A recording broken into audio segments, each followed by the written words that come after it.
I'm 30 years old, and I live in a split house with my sister. 2 floors. 2 kitchens. Almost like 2 apartments stacked on top of each other.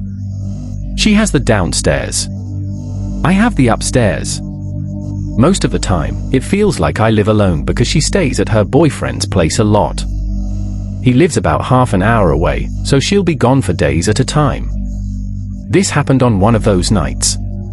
I was upstairs on my couch watching a horror movie in the dark. My place is open layout, living room, dining space, and kitchen are basically one wide room. And my couch sits in the center facing the TV, which means a huge chunk of the room is behind my back. If you're easily spooked, that's a terrible setup. I kept doing that thing where you glance over your shoulder for no reason. Not because you saw anything, but because your brain keeps whispering, you should check. When the movie ended, I turned everything off, brushed my teeth, locked up, and went to bed. I fell asleep fast. Then I woke up around 1:10 a.m. At first I didn't know why. I just snapped awake, like my body was reacting before my mind caught up. I lay there, staring into the dark. And then I heard a voice downstairs. Not outside. Not through a window. Inside the house. It sounded like my sister. It was muffled at first, like she was speaking from her kitchen or living room. Then I heard it clearer. My name. I was half asleep, so my first thought wasn't intruder. My first thought was, she came home and needs something. Or she's arguing with her boyfriend and wants me to come down. I got up and stepped into the hallway. The air felt colder than it should have been. I turned on the hall light and walked to the stairs. Again, her voice, my name, sharper this time. I called down, "What?" No answer. But I could still hear movement, soft, like someone shifting their weight. So I went down. At the bottom of the stairs, I reached for the light switch in the downstairs entryway and couldn't find it right away. I fumbled along the wall, annoyed at myself for being so groggy. Finally I walked into her little hallway near the kitchen and hit a switch.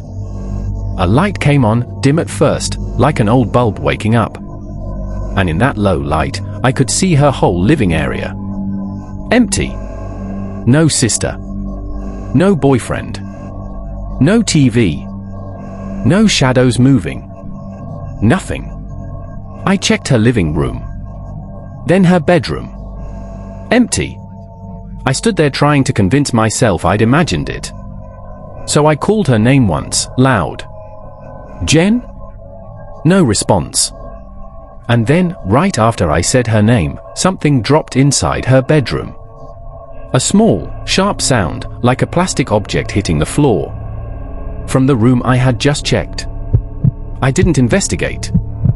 I didn't even pretend to be brave. I backed up, went up the stairs fast, and locked myself in my room like I was 15 again. I called her phone, straight to voicemail. Called again, nothing. I sat there staring at my door, telling myself it was sleep confusion. That my brain stitched together sounds into a voice because I was still half dreaming. Eventually I passed out again. In the morning I woke up to a text from my sister, "Why were you calling me last night?" I asked if she came home. She said, "No. I was at my boyfriend's. I didn't come back." I went downstairs to check her bedroom because I needed proof something fell. There was nothing on the floor. Nothing knocked over. Nothing out of place. So either I hallucinated her voice perfectly, or something downstairs knew exactly how to get me out of bed.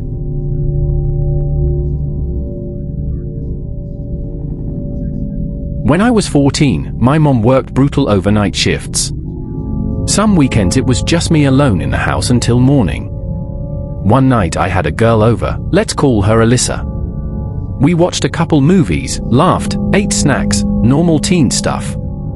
Then she had to leave because her parents were strict. She walked out the front door and disappeared down the street. 10 minutes later, I heard a scraping sound outside. My bedroom was upstairs and faced the backyard deck. That deck had plastic chairs that made this awful dragging noise when you moved them. I got up, walked to the window, and looked down. Someone was sitting in one of the deck chairs. At first my brain went, Alyssa came back. So I called her name. The person slowly looked up at my window. And even in the dark, I knew it wasn't her. It was a man. And he wasn't waving or smiling. He was just staring like he'd been waiting for me to look. I pulled back from the window so fast my heart stung. I texted my friends in our group chat, asking if anyone was messing with me. They all replied no, confused, half asleep, telling me to stop being weird. I turned off my TV and sat on my bed in total darkness, afraid even the glow from my phone would give away where I was. My window was slightly cracked for air. I didn't even want to move because I imagined he could hear the mattress creak. After a few minutes, I told myself he had to be gone. No one sits in a backyard chair for that long, right? I forced myself to look again. He was still there. Still looking up. I tried to sound brave and whispered through the screen, "What do you want?" The man's shoulders started shaking. Not like he was cold. Like he was laughing. But there was almost no sound, just a thin wheezing whistle, like laughter without joy. I backed away again, shaking. Then I heard the back door handle. Someone was pushing it, testing it. I froze. Then I heard it again, harder. Then the front door. He tried both. I remember thinking, if my mom forgot to lock the doors, I'm dead. After a few seconds, the pushing stopped. No footsteps. No voice. I stayed in my room until morning. When my mom got home and I told her, she didn't comfort me. She got angry because I didn't call 911. And she was right. Because if those doors hadn't been locked, I wouldn't be telling this story. I was 10 years old. Family of 5. My older brother was 14, my little sister was 5. One Friday night, my parents got a call that my brother had been hit by a car. He survived, broken leg, lots of chaos, but that night was pure panic. My parents rushed to the hospital. They took my little sister with them, and they asked if I was okay staying home alone. I said yes because I was 10 and wanted to feel tough. Hours passed. I played video games, tried not to think. Sometime after midnight, I heard the front door open. I smiled at first, thinking my parents were back. I turned off my TV and listened for voices. Nothing. No talking. No footsteps up the stairs. Just silence. I cracked my bedroom door and walked to the upstairs railing that looked down into the living room. The lights were off. But I could still see shapes below. 3 people were standing in my living room. Tall silhouettes. Not my parents. Not my brother. Not anyone I knew. My whole body locked up. I backed into my room and shut the door as quietly as I could, but the latch clicked. A second later, I heard one of them move. Footsteps started up the stairs. I ran to my closet and climbed inside behind boxes and hanging clothes. I pressed my mouth shut with my hand so I wouldn't breathe too loud. My bedroom door opened. Someone walked in. They moved to my bed, and I heard the blanket lift, like they were checking if I was under it. Then silence. Then slow footsteps toward the closet. The closet door opened. I swear I stopped existing for a moment. My brain went blank. The door stayed open for a long time. Long enough that I became convinced they could see me. Then, it closed. Footsteps walked out. I stayed hidden for what felt like a year. Eventually I heard my parents come back.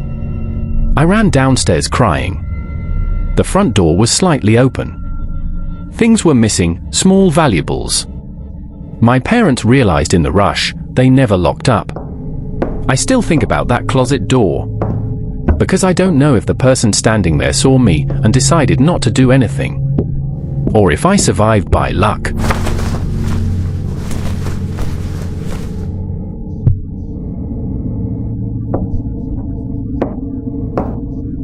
When I was a teenager, my parents went on a trip rare for them. I stayed home alone for almost a week. We lived on a quiet road. Backyard opened into woods. We had a deck, a small pool, and a little pond. One night in summer, I was outside on the deck with music playing, just trying to enjoy the silence of being alone. I'll be honest, I was a little high, relaxed, careless. That's when I heard a voice from the trees. At first I thought it was my imagination, so I turned the music down. The voice stopped. I turned the music back up. The voice came again, clearer. "Hey, over here." I turned the music off completely and listened. Then the voice said, "We need help." That sentence does something to your brain. It flips a switch. I stood up and called back, "Who is that?" A pause. Then, "Please. Straight ahead.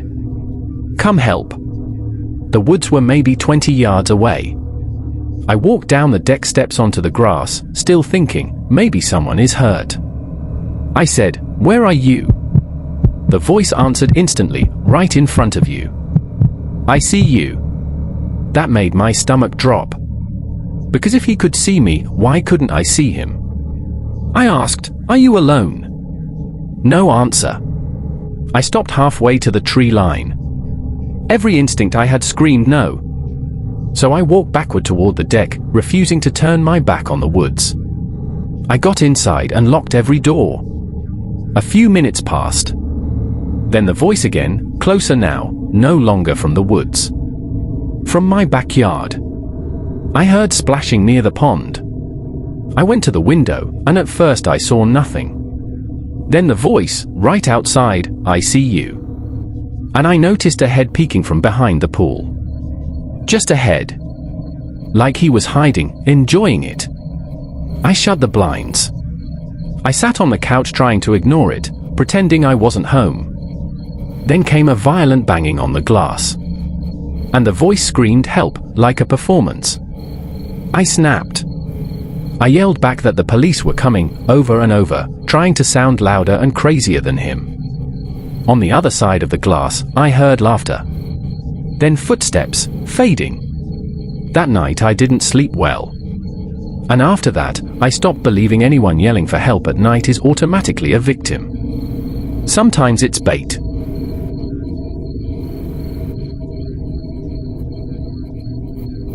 When I was 23, I still lived with my parents.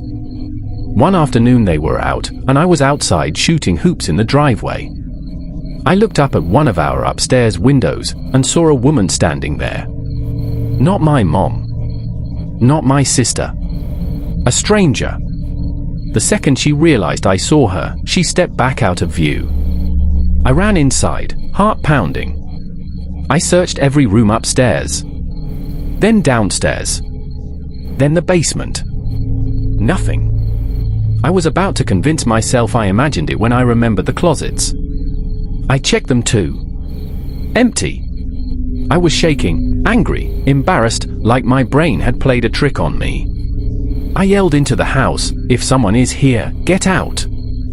My neighbor came over because he heard me. I told him what I saw. He helped me search again. Still nothing.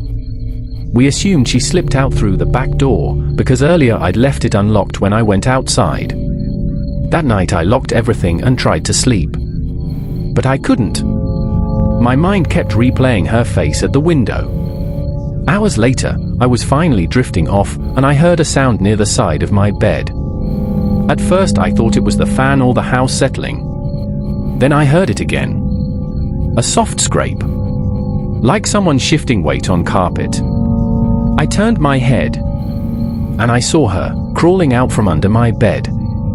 I screamed so loud it hurt. She rose up fast, like she'd been waiting for me to fall asleep. Her hair was dirty, her clothes were stained, and her eyes looked empty. Instinct took over. I jumped off the bed and tackled her to the floor. She fought like an animal, scratching, kicking, twisting. My doorbell rang. My neighbor again. I dragged her toward the front door, barely able to hold her. My neighbor ran inside and helped me pin her down while I called the police. The entire time she screamed threats at us, cursing, spitting, laughing 1 second and crying the next. When the police arrived, one of them took one look at her and sighed, like he'd seen her 100 times. They took her away. Afterward, I sat on my bed shaking for an hour.